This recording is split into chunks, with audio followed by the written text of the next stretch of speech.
I did speak in this hall. Yeah, a couple of years ago. Yeah, a couple of years ago. Yeah. We had a good evening. We done. Nigel, I wanted to meet you. Thank you. Release it, don't they?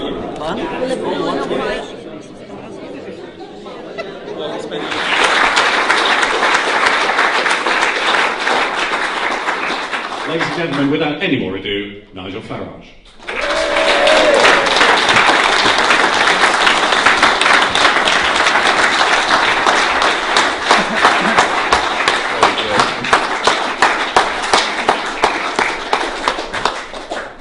Good evening, everybody. Can you hear me without the microphone? Yes. Good. I've developed this loud speaking voice in the European Parliament because, of course, when I stand up to speak, I've got about sort of 400 people heckling me the whole time. So, and I'm used to the President of the Parliament now cutting off my microphone, so I really don't need one. I suspect that on May the 6th this year, when I crawled out of the wreckage of that ghastly aeroplane accident, with only one thing on my mind: where was the next cigarette coming from? I guess there were many in Brussels and in Strasbourg and in Luxembourg who were less than happy that I'd survived the ordeal. And I thought perhaps what I'd do this evening is explain to you how that extraordinary situation came to pass, and perhaps what some of my motivations behind doing what I've done over the last 17 years are. You see, it wasn't supposed to be like this. I had been a member of the Conservative Party, but I'd never been an active member. I'd never stood for the local council. I had no ambitions to be involved in politics whatsoever. This, of course, does not mean that I didn't have views. Views which I honed from the age of 16 in public houses all through London and the home counties. But I never intended to be involved in politics in any way at all. And for me, the great moment came in 1990, October 1990, and I was working in the City of London, working on the London Metal Exchange. We used to work very hard in the mornings, and then lunch used to happen, and the afternoon performance was variable, to say the least. But this was one of those days, a quiet day on the markets, and it was about 5 o'clock, and we were in the usual bar on Old Broad Street, and one of the juniors ran in and said, because in those days, mobile phones were in their infancy. A gentleman's bar in the City of London in those days would not have had a screen up on the wall giving, live news or rugby coverage or whatever it might be. And one of the juniors ran in and said, "Britain has just joined the exchange rate mechanism." Now, my response to that, I'm not going to repeat in front of a family audience, but suffice to say, I was mortified that Mrs. Thatcher had given in and had decided that we should peg sterling against the Deutschmark as a precursor of going into a single European currency. And I remember being absolutely horrified at the sheer stupidity of it.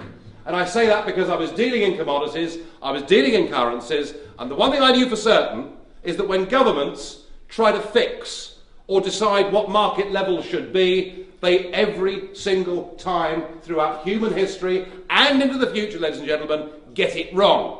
So I was damned angry about us joining the exchange rate mechanism, and of course it was a sign that Thatcher was on the way out, because within 4 weeks she was booted out by her own party.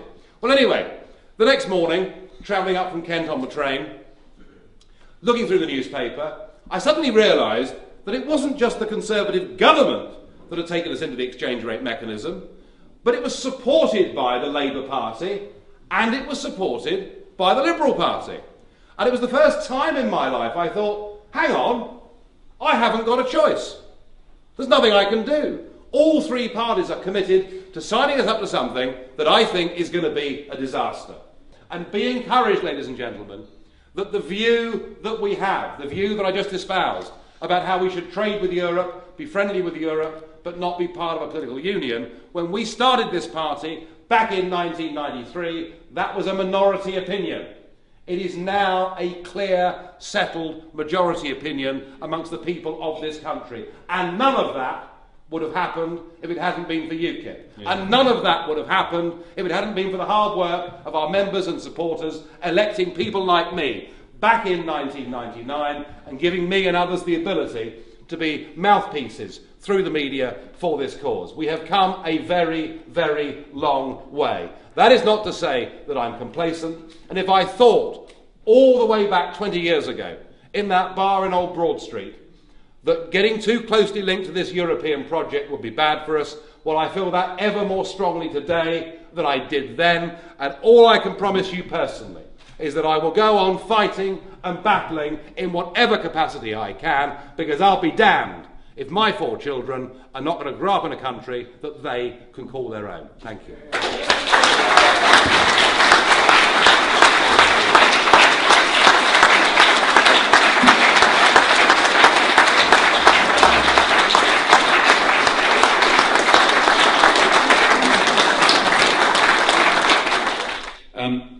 Here's a nice question from Michael Chapness.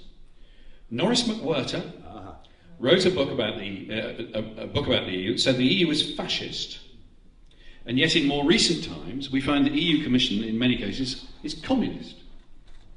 Where does the truth lie? Right.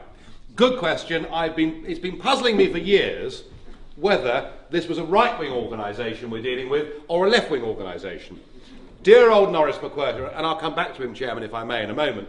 Dear old Norris was convinced that it was sort of a recreation of everything the Nazis had done, and yet dear old Vladimir Bukovsky, the former Soviet dissident who came to Britain in the 1970s and is now not only a member but a patron of our party, says that everything he sees with the European Commission reminds him of the old Politburo and centralised demand management government. I have no idea whether what we're witnessing is right-wing extremism or left-wing extremism.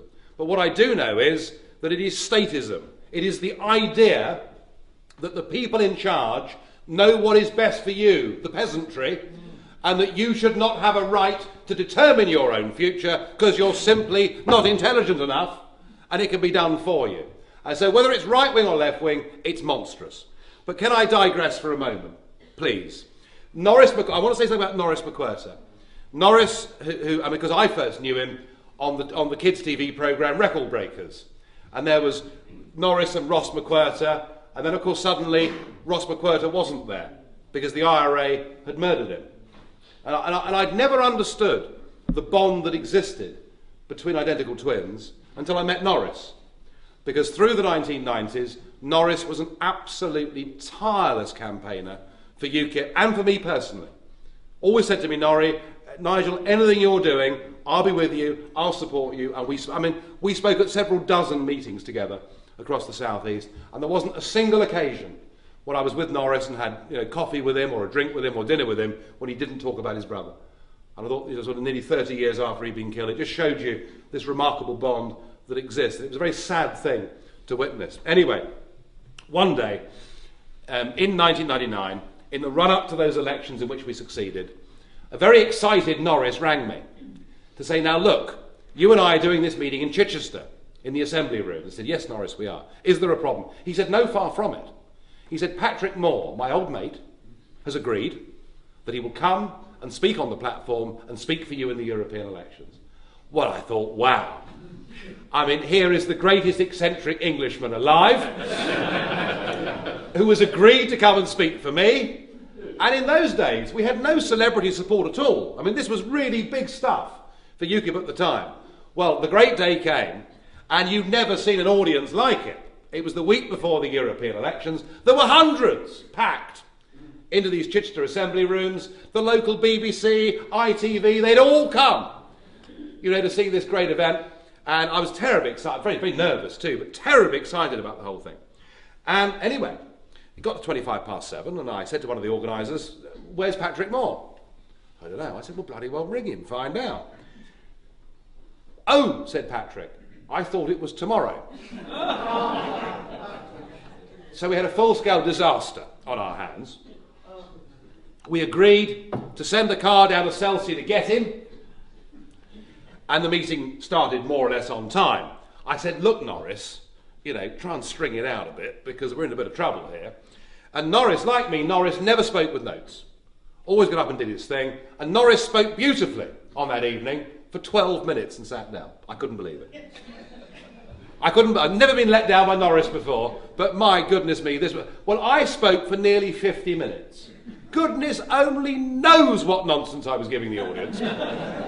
But I just about managed to hold their attention, and then, at the back of the room, there appeared this giant figure who could cause an eclipse himself. And Patrick began to make a stately sort of procession down the middle of the assembly rooms in Chichester. Of course, they all ignored everything I was saying, and everybody stood up and cheered, and he got to the front, and we had to help him up on... He's absolutely enormous, about sort of 24 stone. Very, very big man. And he had to be helped up onto the platform, and he said hello to Norris and the chairman, who he knew. I'd never met him, and we said hello, how he said how thrilled he was to be here. Sorry he was an hour late. And the chairman said, well, now, ladies and gentlemen, the man that you've all really come to hear this evening. And Patrick took the podium, and in went the monocle. And this is how he started. During the war, I flew 43 missions with Bomber Command as a navigator on Lancasters. I hated the French and Germans then and still do. Well,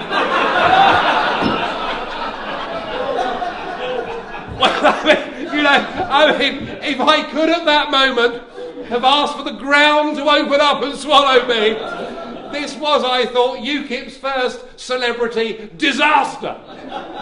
He said, not, of course, that that's got anything to do with it. I just feel better for saying it.